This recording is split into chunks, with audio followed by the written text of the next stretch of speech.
Good morning, lovely souls. Happy Friday. It's Tim in the woods.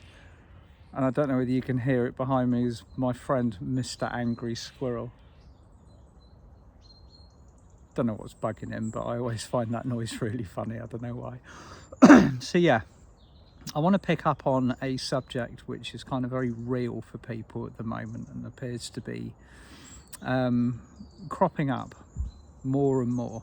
And I was interviewed by a lovely lady and an old friend of mine called Gemma Starr the other day, who's undertaking this very brave project called Heart Warriors, where she's interviewing 100 divine masculine souls who are doing in various shapes, ways and forms what I'm doing.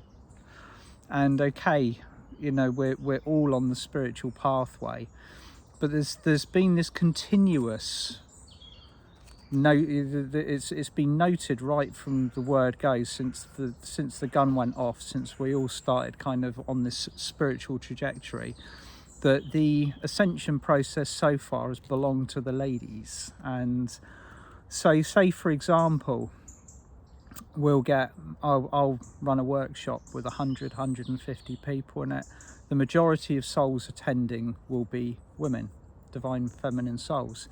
And back in the good old days, back in sort of 2013, 2014, there'd be one or two dudes that had been maybe dragged along by the missus and were sat there like this at the beginning. And over the course of the day, of course, they'd open up, and by the end of it, I'd be having a whale of a time. But Gemma and I were talking about the way, the expectations that have been placed upon the shoulders of men, divine masculine souls, and why why the ascension process primarily, specifically, appears to have been driven by divine feminine.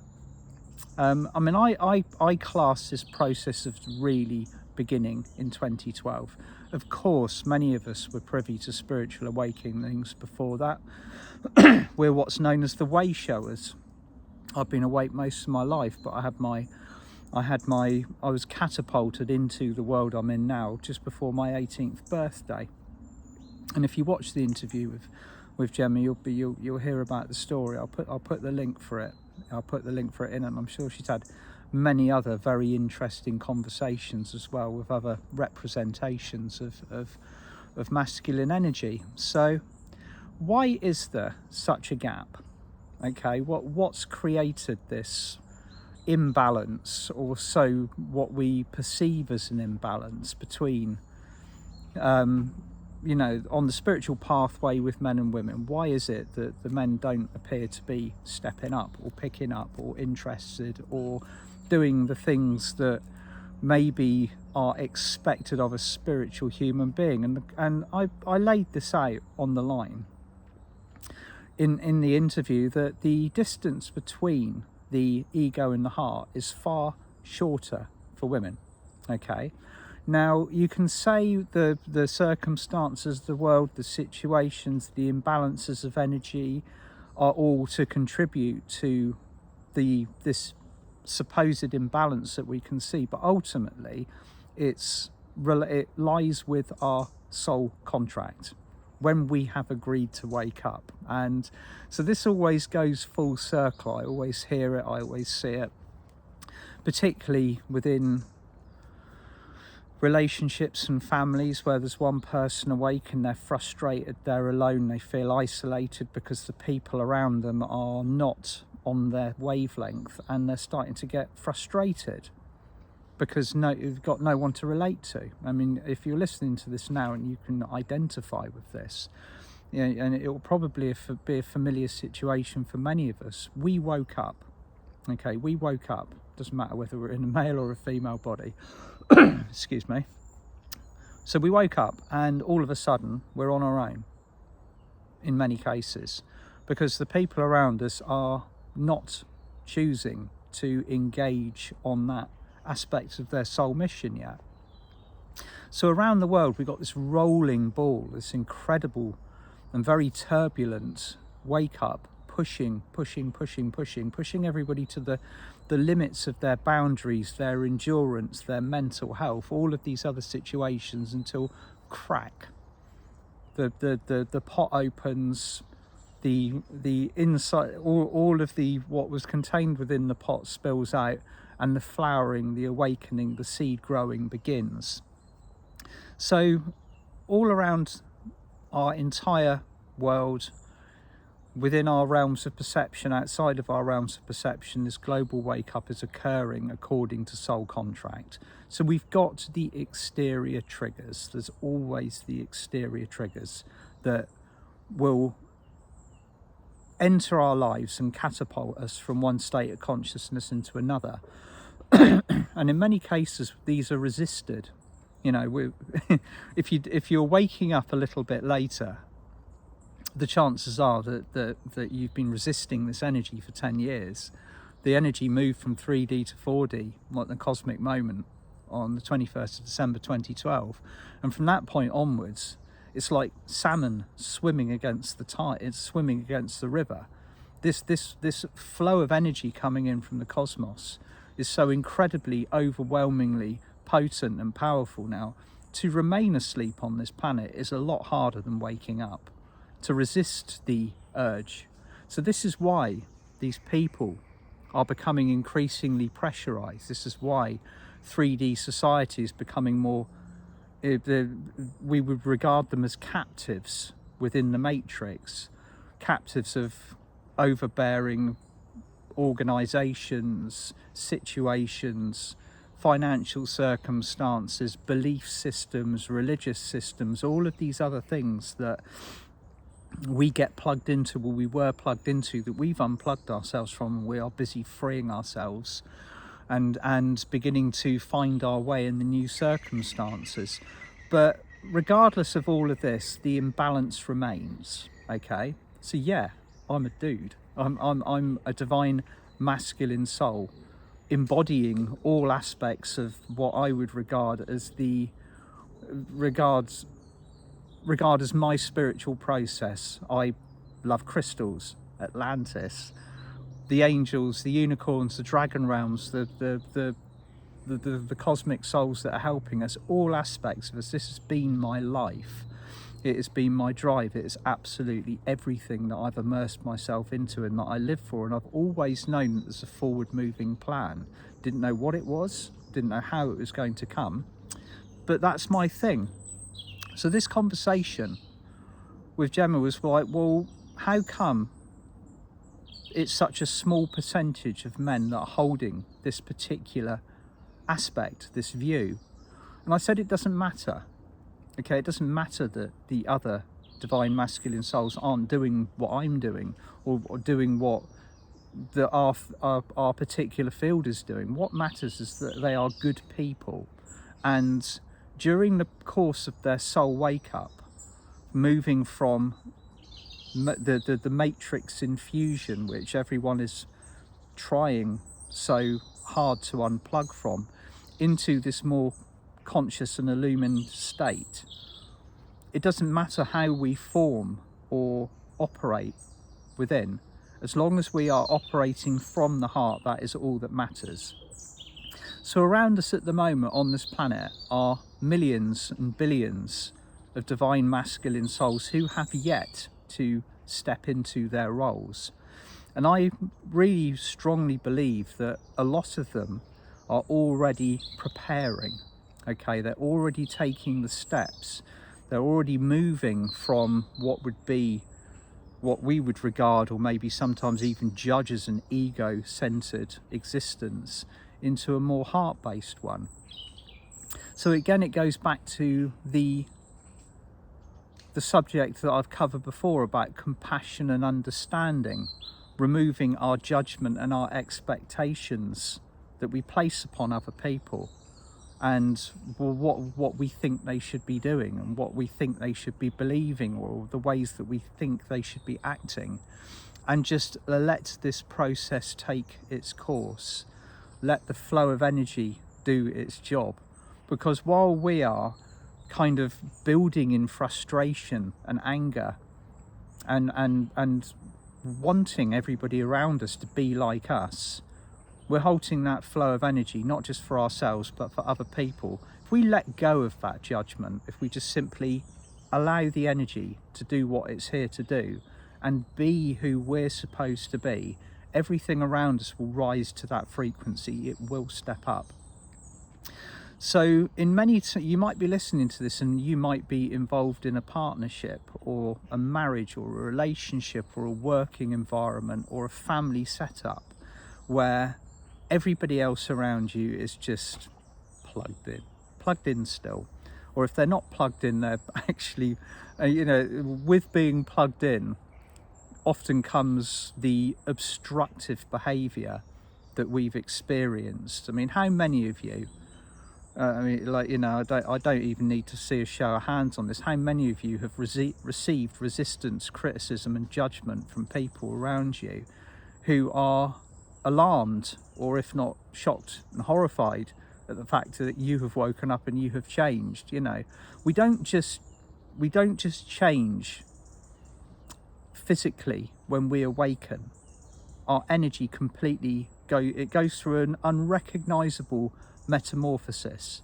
So energetically, when we go from plugged in to rising in consciousness, when we unplug from the matrix, our energy becomes unrecognizable to those around us. So we might look the same, okay, we might even be dressing the same, doing the same things, but our energy has shifted. It's totally altered, okay, and that then becomes the trigger for people around us, the ones that haven't yet taken that step.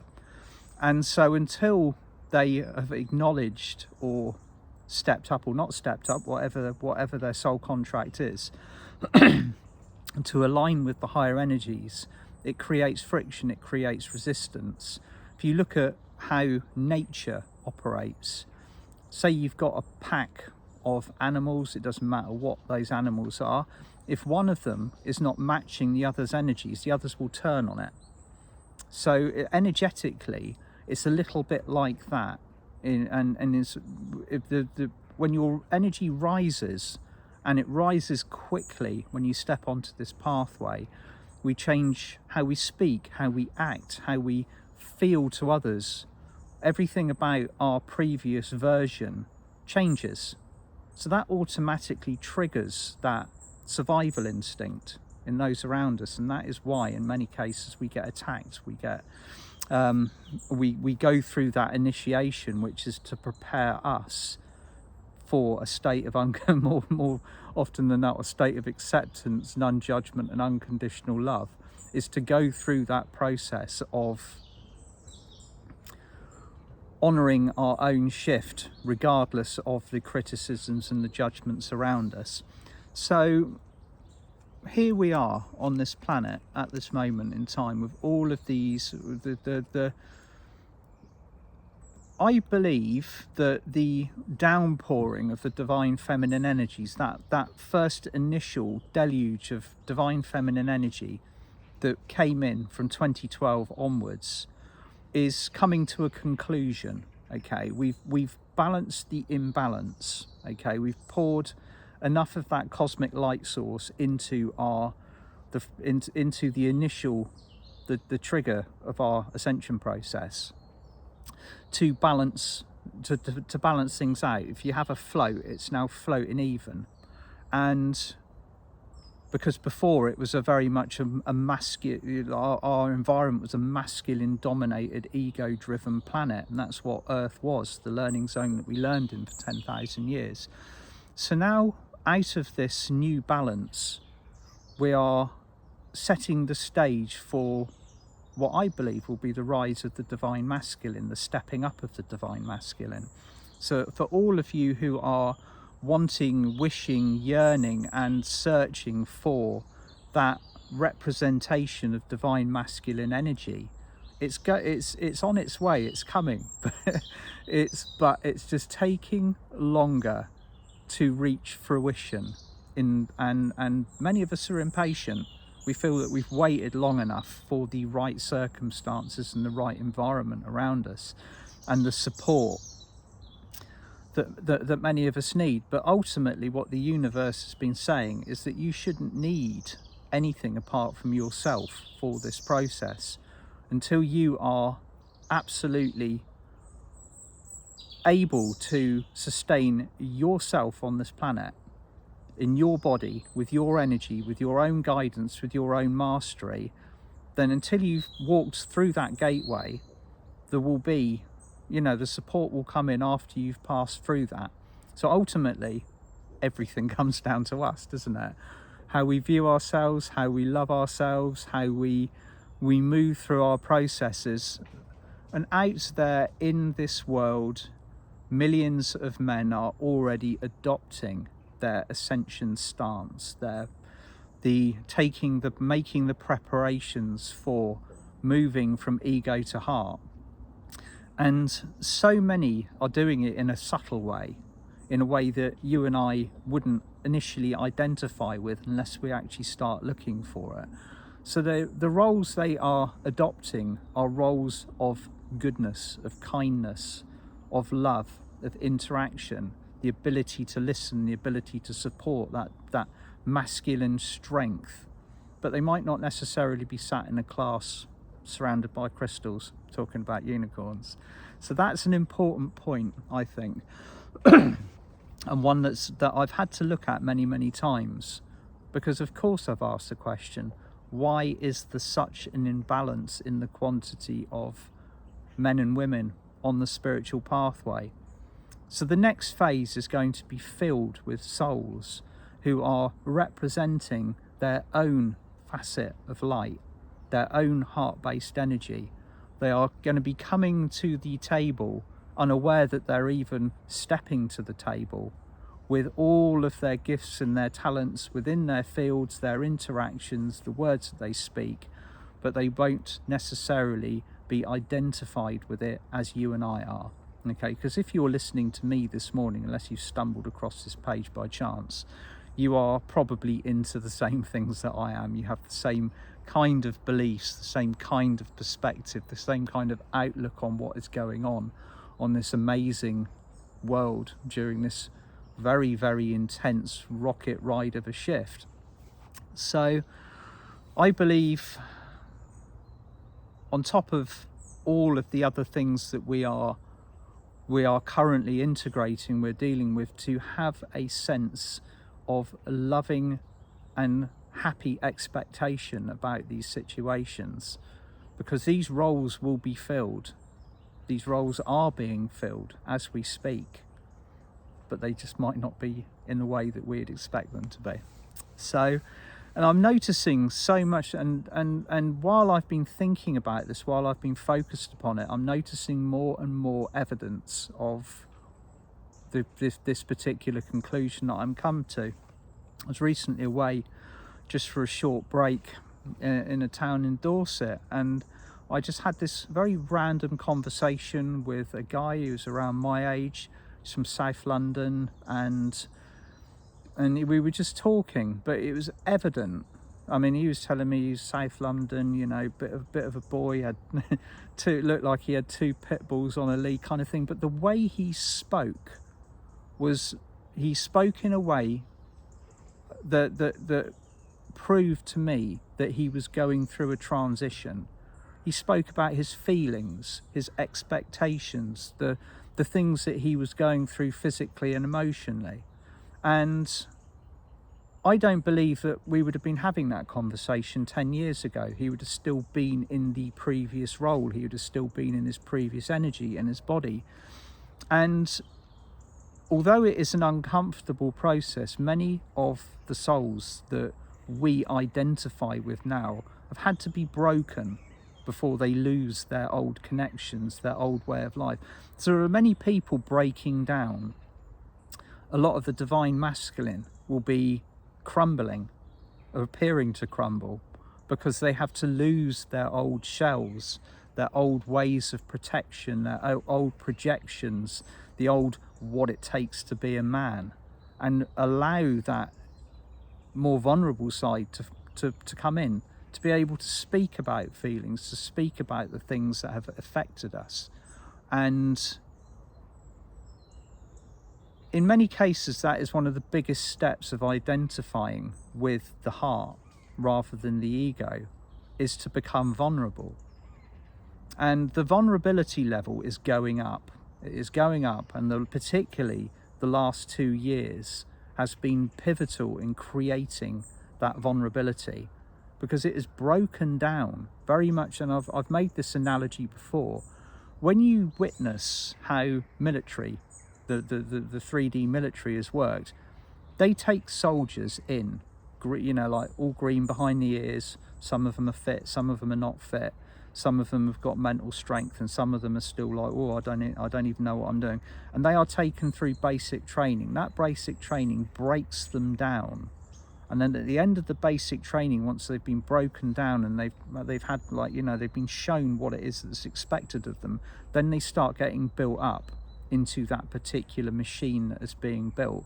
And that ascension process is doing a very, very similar thing to us as aspiring souls. In order to break down the old persona, it has to be literally shaken out of our bodies, our fields, our personalities, which is why the world is changing. And it also might appear that many, many breakdowns are occurring. Sometimes in order to let go of the old that is so strongly ingrained in many of us, it has to be broken down. And that is what the dark night of the soul, the crucifixions, and all of the other tests and the initiations that we've had are there for. And once we're on the other side of it, then that's when the light starts to shine in. That's when the love starts to flow. So we are seeing this now occurring in real time. How do you work within this role? Well, I feel that it's my job, when presented with these situations, to simply listen, to understand or understand where these people or this person or this situation or group of individuals is coming from, to understand with my heart, to understand with my heart. I always try and use the word understand rather than understand. Understand has kind of, you know, energetic connotations, but hey ho. So to listen, to comprehend, and to speak or return words with love and compassion. So that's what I see as our role, and that's more than any of us can do at the moment. We're there, we're holding the light. So I hope this has been useful and interesting. This is just my current observations and reflections on what is happening around us, and we're going to see so much more of it over the next 3 months or so, especially coming up towards the winter solstice. So on Monday, I'm going to be joined by my good friend and colleague David Essery, and we're going to be working together for a very, very powerful and beautiful workshop where we're going to be helping you understand about how to unplug from the 3D matrix, how we feel when we are plugged in or when we've taken on a specific type of energy. So please join us. The details for the workshop are underneath in the text.